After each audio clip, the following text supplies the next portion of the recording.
오늘은 경건에 이르는 영적 훈련이라는 제목을 함께 말씀을 나누겠습니다. 이 말씀을 들으시는 가운데 우리 주님의 은총이 여러분과 함께 하시기를 주님의 이름으로 축원합니다. 사람들은 보통 자신이 관심 있는 것만 보는 경향이 있습니다. 평소에는 모자에 대해서 전혀 관심도 없던 사람이 여름휴가를 준비하면 갑자기 모자 하나 사야겠다고 생각이 들어가는 그 순간 눈에는 모자만 보입니다. 평소에는 자신이 먹는 음식의 칼로리가 얼마인지 한 번도 생각해 본 적이 없던 사람이 다이어트를 결심하게 되면 그때부터 마트에서 장을 볼 때나 어떤 음식을 먹을 때나 어떤 음식을 사려고 할 때에 분명히 포장지에 적혀있는 음식의 칼로리가 자꾸만 내 눈에 들어오기 시작합니다. 저는 원래 그렇게 책에 관심이 없던 사람이었습니다. 그런데 제가 초등학교 5학년 때 다리에 이제 금이 갔어요. 이제 놀이터에서 이제 이렇게 빙글빙글 이렇게 옆으로 이렇게 돌리는 이제 이런 장난감 놀이기구가 있는데 거기서 놀다가 발이 끼어서 발목이 이렇게 비틀어진 거죠. 바깥쪽 복숭아뼈 바깥쪽에 이제 금이 가서 한 3달 동안 한여름에 기무스를 하고 이제 집에만 앉아 있는데 할 게 없잖아요. 할 게 없어서 책을 읽기 시작했어요. 이해가 안 되시나요? 할 일 없어 책을 읽었다는 게. 할 일 없어 책을 읽기 시작하는데 그때 당시에 저희 집에 철학책은 한 권도 없었는데 문학책, 역사책이 가득했어요. 저희 어머니가 옆집에서 철수네 집에 샀다 하더라도 무조건 사오세요. 그때 당시 계몽사에서 전집을 엄청나게 막 찾아다니면서 이제 아파트마다 돌아다니면서 파는 그런 장사꾼들이 있었잖아요. 요즘은 많이 없는데 요즘은 책을 어떻게든 살 수 있지만 그때는 없었기 때문에 그렇게 오면 거기서 뭣도 모르고 사요. 자식들이 읽을 거라 반드시 생각을 하고 무조건 사요. 근데 안 읽죠. 그렇게 안 읽으면서 3년, 4년을 방치해뒀던 세계 문학 전집, 한국 문학 전집, 세계 역사 전집, 한국 역사 전집, 이 방대한 양을 제가 그때부터 읽기 시작한 거예요. 5학년 때 읽기 시작, 6학년 때까지 그걸 다 읽었습니다. 그때부터 하나님 저를 목사를 만드시려고 작정을 하셨는지 모르겠지만 그때부터 책에 관심이 가기 시작하고 저도 모르게 책을 보면 책의 목차를 쑥 훑은 다음에 재밌겠다 싶으면 그때부터 책을 읽어요. 여러분 책은 목차를 잘 읽으면 여러분 책을 재밌게 읽을 수 있습니다. 나중에 우리가 도서관에서 책 읽기 독서 프로그램도 이제 할 거예요. 이제 강사님을 모셔다가 어떻게 책을 읽을까? 책 읽는 것도 방법이 있습니다. 방법을 모른 채 그냥 무작정 책을 읽으려고 하니까 이게 잘 안 읽혀지는 거예요. 특별히 이제 다음 세대들, 우리 다음 이제 중고등학생 청소년들, 초등학생들이 보면 책을 읽는 방법이 있고 글을 읽는 방법이 있는데 그걸 미처 몰라서 이제 당장 성적이 안 나올 수도 있습니다만은 어쨌든 책이란 것에 관심을 갖기 시작했고 어느 순간 저는 생각도 못했던 도서관까지 지금 하고 있는 그 실정입니다. 오늘 말씀은 내가 어떤 분야에 관심이 생기게 되면 계속해서 그것이 눈에 들어오는 것처럼 오늘은 하나님께 전혀 관심이 없다가 하나님께 어쩌다 한번 내가 관심을 두게 됐는데 그 관심을 계속해서 하나님께만 두고 있는 사람들의 자세에 대해서 함께 나누고자 합니다. 여러분 경건이라는 단어가 좀 어렵게 들려질 수 있겠지만 경건이라는 것은요 한마디로 요약을 해보자면 내가 하나님 앞에 서 있는 나의 모습을 되돌아보는 것이 경건이에요. 하나님께서 보실 때 내 모습이 어떠할까를 생각하면서 하나님의 시선을 의식하고 하나님께 내 마음을 계속해서 두고 있는 과정을 이야기합니다. 제가 저희 와이프에게 결혼하자고 얘기했던 게 2010년 4월달이었습니다. 4월달이었는데 그 당시 신촌 연대 세브란스 병원 앞에서 저는 이쪽으로 가는 버스를 타야 되고 우리 와이프는 반대쪽, 정확히 반대쪽으로 가는 버스를 타야 되는데 그렇게 보내기가 싫은 거예요. 그때. 그래서 제가 오랫동안 꿈꿔왔던 2010년 10월 9일날 나는 결혼하고 싶어. 저는 이거를 못을 박아놨었거든요. 우리 와이프 연애하기 전부터 난 2010년 10월 9일날 결혼할 거야. 하나님 저 2010년 10월 9일날 결혼하게 해주세요. 전 그렇게 기도했었어요. 근데 실제로 저희가 2010년 10월 9일에 결혼했습니다. 진짜 이러면 안 되는 건데 그 당시 2010년 5월 달에 저희 형이 결혼했거든요. 어른들 다 아시죠? 한 해에 경사를 2번 치르면 안 되는 거. 굉장히 예의에 어긋난 일인데 저희가 그런 짓을 했어요, 제가. 근데 아니 한 번 제 와이프에게 관심을 두기 시작하니까 도저히 이 사람하고 떨어지고는 못 베기겠는 거예요. 그러니 우리 창희는 사랑하는 여자친구를 서울에 남겨두고 계속 제주도에 있었어야 되니 얼마나 힘들었겠어요. 아주 그냥 저 친구들이요, 페이스북에서 둘이 뭐 서로 사랑해, 서로 막 애칭 불러가면서 막 이거 사줄게, 막 깜짝 선물 막 12시에 보내고 막 아주 그냥 그 짓들 하고 있는 거 보면 아주 그냥 참, 그래, 나도 그랬지. 이제 라는 생각이 듭니다. 여러분, 우리가 우리의 마음을, 우리의 소망을 누군가에게 주기 시작하면 한없이 주게 돼 있어요. 저는 그것을 우리 많은 청소년들이 게임에다가 자신의 마음을 한없이 주기 시작하잖아요. 저는 오늘 이 본문 말씀을 통해서 이 자리에 함께 예배하고 있는 여러분 모두가 하나님께 마음을 조금씩 내어주기를 원할 수 있는, 내어주기를 결단할 수 있는 그런 시간이 되기를 소망합니다. 보통 우리가 무엇에 관심을 가질 때 거의 대부분 이것이 우리의 삶에 어떤 유익을 준다든지 아니면 이것이 나에게 꼭 필요하다고 생각할 때 우리는 그 대상에 대해서 관심이 생기기 시작합니다. 근데 오늘 본문 10절 말씀을 보게 되면 바울은 우리 소망을 살아계신 하나님께 둔다라고 이야기를 해요. 내 소망을 하나님께 둔다, 관심을 둔다는 것입니다. 하나님이 어떤 분이시기 때문에 우리가 소망을 하나님께만 두어야 될까요? 10절 말씀처럼 하나님께서는 모든 믿는 자들의 구주가 되시기 때문입니다. 구주는 구세주와 주님입니다. 나를 구세주, 구원하셨고 주님은 나의 주인이라는 이야기죠. 나를 구원하셨고 나의 주인이 되시기 때문에 하나님께 온전히 내 소망을 두고 있다는 거예요. 즉 내가 할 수 있는 것이 없고 하나님께 모든 소망을 두었을 때 하나님 나의 모든 것들을 책임져 줄 수 있다는 그런 관심과 어떤 소망의 표현이 오늘 바울의 표현입니다. 설교 초반에도 말씀드렸지만 어떤 대상에 관심을 두고 소망을 두기 시작하면 그때부터 그 대상만 보여요. 다른 모든 사람들은 다 모두 암막 처리된 것처럼 보이고 오직 한 사람만 보이게 됩니다. 아니면 한 물건만 보이게 됩니다.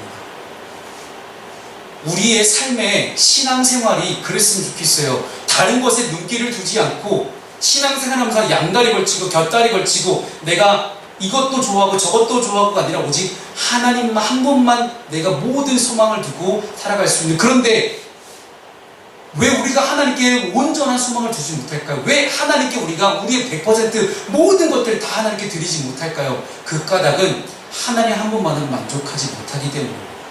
하나님은 이미 충분히 우리에게 많은 사랑과 은혜를 주셨음에도 불구하고 우리는 하나님 한 분만으로 만족을 못해요. 그러니 오늘 본문 이제 세 번째에서 제가 함께 나누겠지만 우리에게는 자족하는 마음이 필요합니다. 그러면 이렇게 경건, 하나님 앞에서 이 경건 생활을 잘 하기 위해서 경건에 이르기 위한 훈련 첫 번째를 함께 나누겠습니다. 경건에 이르려면요, 우리는 먼저 우리 자신을 연단할 수 있어야 됩니다. 이 연단이라는 단어는 대장장이가 쇠를 이제 가공할 때 뜨거운 물에 확 집어넣어서 빨갛게 달군 다음에 그걸 꺼내서 망치로 두들깁니다. 그리고 그것을 다시 찬물로 집어넣어요. 이 과정을 계속 반복하는 그 순간 이 쇠는 가장 단단한 쇠가 되기 시작합니다.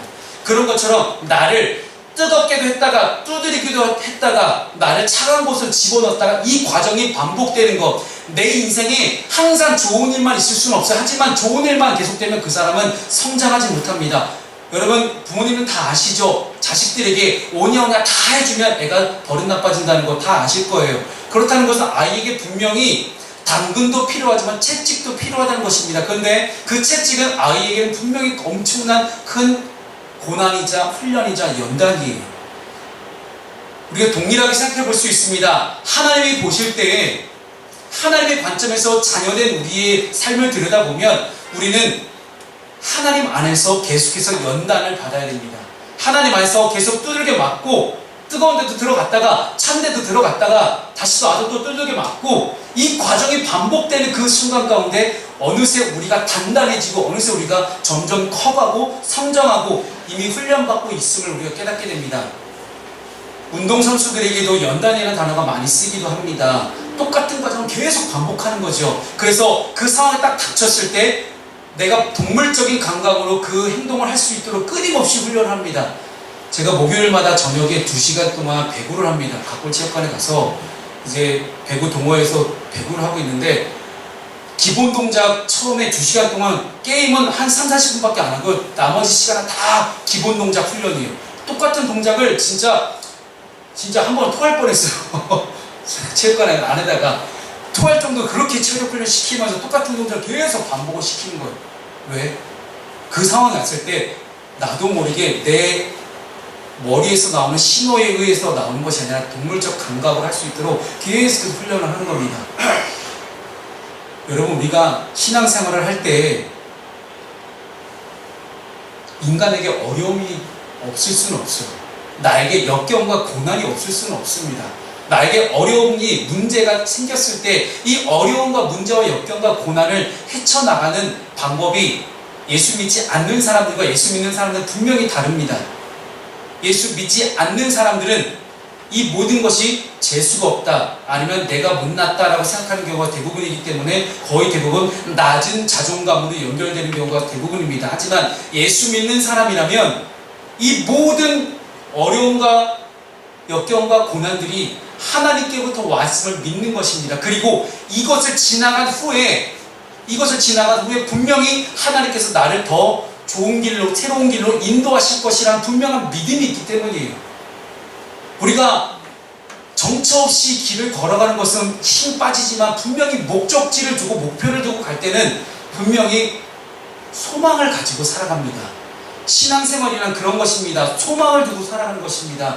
우리의 저 먼 곳에 하나님이 분명히 목표해 준 소망이 있음을 기억하고, 가시밭길을 걸어 돌짝밭길을 걸어가든 아니면 시냇물가에 발이 물에 젖으면서 지나가든 그 과정을 다 지난 후에 하나님이 나에게 좋은 것을 예비해 주셨으리라는 그런 분명한 믿음과 소망을 가지고 살아가는 것입니다. 그래서 우리의 삶에는 분명히 경건에 이르기 위해서 연단을 받을 필요가 있습니다.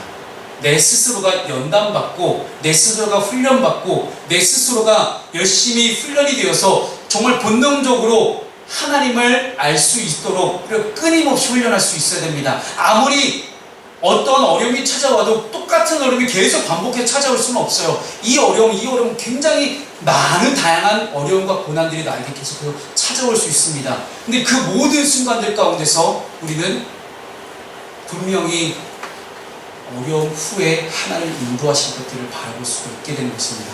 성경에서 가장 지혜로운 사람을 꼽으라면 솔로몬을 꼽습니다. 누군가 이렇게 물어보죠.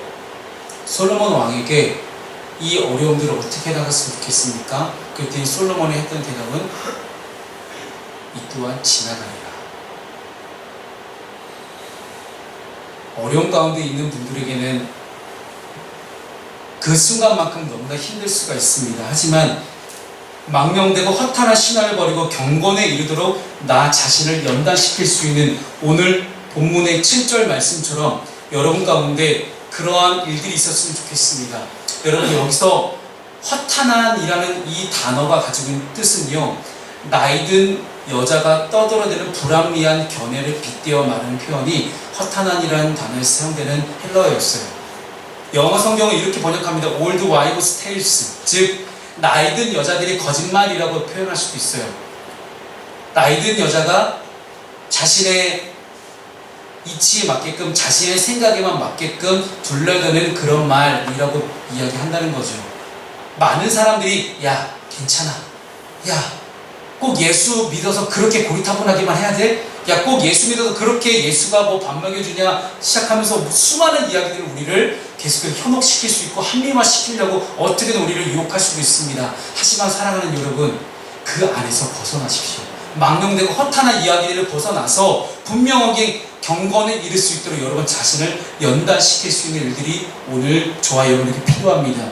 그래서 바울은 오늘 본문 8절 말씀에서 육체의 연단은 약간의 유익이 있으나 경건은 범사에 유익하니 금생과 내생에 약속이 있느니라 라고 말씀하고 있습니다. 무슨 이야기입니까?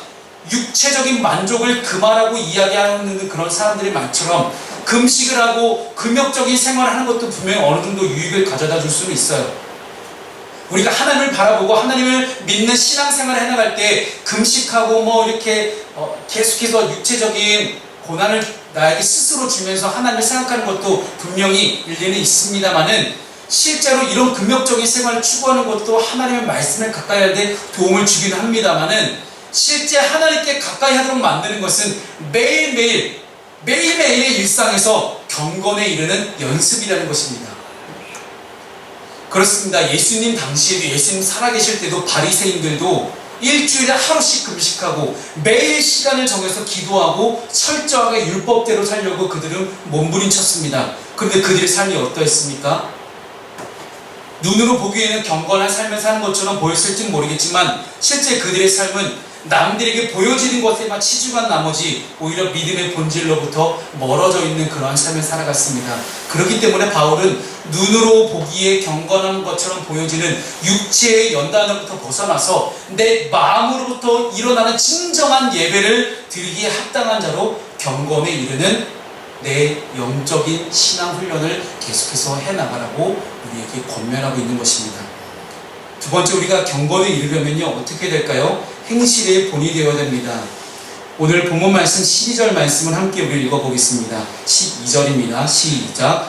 누구든지 내 연수함을 업신여기지 못하게 하고 오직 말과 행실과 사랑과 믿음과 정절에 있어서 믿는 자에게 본이 되어. 아멘.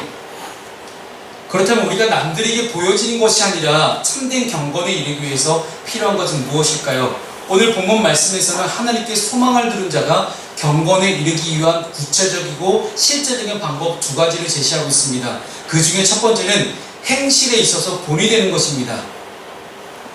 바울이 전도를 통해서 개척하고 세웠던 에베소의 교회는 바울이 떠난 이후에 바울의 제자였던 디모데가 그 교회를 맡아서 목사가 되었습니다. 그런데 이 디모데가 나이가 어려서 디모데의 연수함을 업신여기는 그런 경향이 있었습니다. 그래서 바울은 비록 디모데가 어리긴 하지만 말과 행동에 있어서 다른 사람들이 본받을 만한 자로 올바로 서라고 지금 권면하고 있는 겁니다.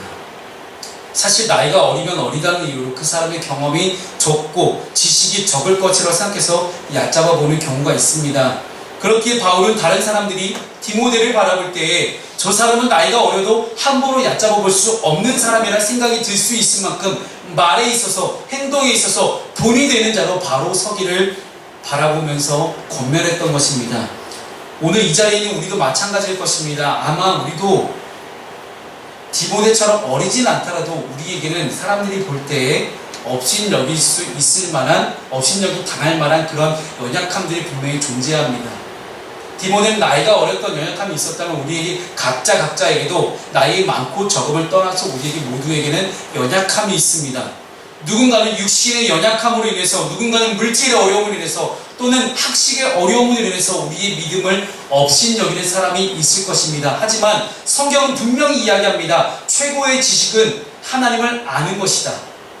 우리 모두는 하나님을 알고 있습니다. 그렇기 때문에 굳이 내 연약함을 감추기 위해서 육신의 건강을 추구하고 물질의 부유함을 추구하고 학식을 아무리 키우려고 아무리 열심히 노력을 해봐도 또 다른 연약함만을 우리는 계속해서 드러낼 수밖에 없다는 이야기입니다. 오히려 우리는 이 연약함에 연연하지 않고 계속해서 오직 말씀 앞에 바로 서서 올곧은 믿음으로 우리가 바른 행실로 살아간다면 자연스럽게 우리는 경건에 이르게 되고 이런 우리의 모습이 다른 이들에게 본이 될 수 있다는 것입니다. 디모데는 에베소 교회의 목사였습니다. 그래서 바울은 디모데 자신과 성도의 구원을 위해서 목회에 전심전력할 것을 당부하고 있습니다. 교회의 직분자는 성도의 구원을 위해 온 마음과 온 힘을 쏟아 부어야 됩니다. 직분을 맡은 자라면 성도의 본이 되도록 힘써야 되고, 성도는 직분자들의 말과 행실, 사랑과 믿음, 그리고 절제의 모습을 본받기 때문입니다. 여러분, 말 한마디, 행동 하나하나, 그리고 어떤 마음 자세를 가지고, 어떤 마음가짐을 가지고 사랑을 베풀며 살아가는가, 그리고 우리가 많은 것들을 하고 싶어도 절제하며 살아갈 수 있는 그런 모습, 그 모습이 바로 경건에 이르기 위한 모든 이들의 훈련일 것입니다. 마지막으로 우리가 세 번째로 경건에 이르려면 어떻게 될까요? 끊임없이 우리는 성장해야 됩니다. 한 아이가 태어나서 점점 자라가듯이 우리의 믿음도 처음에는 어린아이와 같은 믿음입니다. 하지만 청년의 믿음으로, 그 다음에 어른의 믿음, 장년의 믿음을 우리 계속해서 자라날 수 있어야 됩니다. 나이는 먹어가는데 신앙의 나이는 점점 어려져가는 그런 사람들이 있습니다. 계속해서 하나님을 바라보고 나가야 함에도 불구하고 끝없이 교회는 다니고 점점 연하는 늘어가는데 신앙의 나이는 점점 어려지니 교회에서 괜히 자기의 욕심을 부리고 교회에서 괜히 자기의 목소리만 드러내려고 하는 그런 일이 있습니다. 여러분, 스타 강사 김미경 씨가 최근에 책을 한 권 냈는데 자존감에 대한 이야기예요. 그래서 이 책을 자존감에 대한 책을 사서 도서관에 구비를 해놓겠습니다. 여러분 꼭 한번 읽어보시기를 추천드립니다. 만약 어린아이 한 명이 엄마를 찾아왔어요. 어려움이 있어서 찾아왔어요. 엄마, 나 어떻게 하면 좋을까요? 라고 이야기할 때 자존감이, 나이는 50, 60 먹은 엄마지만 자존감이 20대라면 그 엄마는 같이 함께 이것을 가지고 전전긍긍하면 걱정만 하고 있는 거예요. 하지만 나이는 20대지만 자존감은 나이가 30대, 40대인 그런 사람은 어떤 어려움이 찾아오더라도 그것들을 이겨낼 수 있는 그런 자존감이 충분히 존재하기 때문에 쉽게 그 문제에 대해서 상황 판단하고 분석해서 이겨나갈 수 있다는 힘이 있다는 것입니다. 그 책의 대략적인 내용은 그렇습니다. 여러분, 자존감의 나이 어떻게 키울 수 있을까요? 신앙적인 나이 어떻게 키울 수 있을까요? 끊임없이 성장하는 것입니다. 계속해서 지금 내가 머물러 있는 것이 아니라 내가 성장하는 것입니다. 자라가는 것이에요. 오늘 본문은 없지만 베드로후서 3장 18절 말씀을 함께 우리 화면을 보시고 읽어보겠습니다. 베드로후서 3장 18절입니다. 시작. 오직 우리 주 곧 구주 예수 그리스도의 은혜와 그를 아는 지식에서 자라가라. 영광이 이제와 영원한 날까지 그에게 있을지어다. 아멘. 바울은 디모데에게 권하는 것과 가르치는 것, 읽는 것에 전념만 하고 이야기를 해요. 이 모든 일에 전심전력을 해서 성숙함을 모든 사람에게 나타내고, 이 일을 계속하게 되면 디모데 자신과 디모데를 따르고 있는 많은 디모데 설교를 듣는 모든 성도들이 구원받을 수 있을 것이라고 바울은 권면하고 있습니다. 우리가 경건에 이르는지를 알 수 있는 방법 너무나 간단합니다. 처음보다 나중에 성장해야 하고 어제보다 오늘 성장하면 됩니다. 어제보다 나은 오늘을 내가 계속해서 만들어간다는 것은 곧 내가 성장하고 있다는 분명한 증거입니다. 그래서 바울은 우리에게 그리스도의 장성한 분량에 이르기까지 자라날 것에 대해서 권면하고 있습니다. 그렇게 우리는 경건에 이르기 위해서 이만 하면 됐다, 신앙생활 이 정도 했으면 나는 충분했어가 아니라 우리는 하나님 만날 때까지, 우리의 이 땅에서 우리의 생애, 우리의 목숨이 끝날 때까지 계속해서 우리는 교만에 빠지지 않고 한없이 우리는 겸손한 모습을 가지고 끝까지 하나님을 만나고 경험하는 일에 우리는 최선을 다하며 항상 성장하고 자라갈 수 있도록 노력을 해야 된다는 것입니다. 그래서 우리는 하나님이 주신 은사와 능력을 끊임없이 개발하고 성숙시켜야 됩니다. 그래서 디모데도 가르치는 은사의 능력을 끊임없이 개발해야 했습니다. 어린 나이에 연수함을 업신여기 당하지 않으려고 그는 가르치는 일, 말씀을 선포하는 일에 최선을 다했습니다. 그리고 그 성숙의 열매가 성도들에게 흘러갈 수가 있었습니다. 직분자의 성숙 없이는 교회의 성숙도 없습니다. 부모의 성숙 없이는 자녀의 성숙도 없습니다. 커플과는 똑같습니다. 한 사람이 성숙하고 한 사람이 덜 성숙한다 할지라도 누군가 성숙한 사람이 덜 성숙한 사람을 함께 끌어갈 수만 있다면 그걸로 족한 것입니다. 그래서 여러분, 공동체 안에서는 분명히 한 사람의 성숙이 또 다른 사람의 성숙으로 이어질 수 있도록 끊임없이 흘러나갈 수 있도록 우리는 계속해서 그런 일들이 일어나야만 합니다. 어린아이가 너무나 자연스럽게 계속해서 자라가는 것처럼 우리 또한 매일매일 우리의 삶 속에서 하나님 믿는 믿음으로 신앙으로 계속해서 자라갈 수 있어야만 합니다. 주님의 자녀답게 매일매일 성장하고 자랄 수 있는 저와 여러분 되기를 주님의 이름으로 축원합니다. 기도하겠습니다.